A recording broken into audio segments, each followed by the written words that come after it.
શું તમને ત્રિકોણમિતિ અઘરું લાગે છે? શું તમારે આને સરળ રીતે શીખવું છે? તો આવો, મારું નામ છે પીપળોતર શ્યામ ભરતભાઈ અને મારું નામ છે વિલોટા મહેન્દ્ર રમેશભાઈ. અમે આને સરળ રીતે સમજાવીએ. તો સૌપ્રથમ અહીંયા જોઈએ આપણે કે sin ભાગ્યા cos કરીએ તો આપણે tan મળે, sin ભાગ્યા tan કરીએ તો આપણે cos મળે. જો આમાં તમે જોઈ શકો છો, cos ભાગ્યા cot કરીએ તો આપણે sin મળે છે. એવી જ રીતના sin ભાગ્યા cos કરીએ તો આપણે tan મળે છે. અને આપણે જો ઘડિયાળની ઊંધી દિશામાં જોઈએ, અહીંયા બતાવેલું છે તે પ્રમાણે, તો sin ભાગ્યા tan કરીએ તો આપણે cos મળે, tan ભાગ્યા sec કરીએ તો આપણે sin મળે. એવી રીતના આપણે ત્રિકોણમિતિના ગમે તે સૂત્ર છે તે આની મદદથી મેળવી શકીએ ભાગાકારના. કે જ્યારે આપણે કોઈ પણ વ્યસ્ત જોતો હોય ત્યારે આપણે સરળ રીતે મળી જાય છે. કે જ્યારે આ છે તો તેના સામસામેના બેયના વ્યસ્ત છે.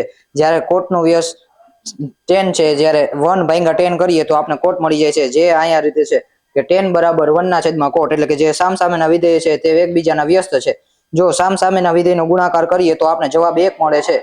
તે જ રીતે આપણે સરળ રીતે મેળવી શકીએ છીએ. અને તેમજ જો આપણે બે કોઈ પણનો ગુણાકાર કરીએ, એટલે કે tan થીટા અને cos નો ગુણાકાર કરીએ તો આપણે વચલું sin મળે છે.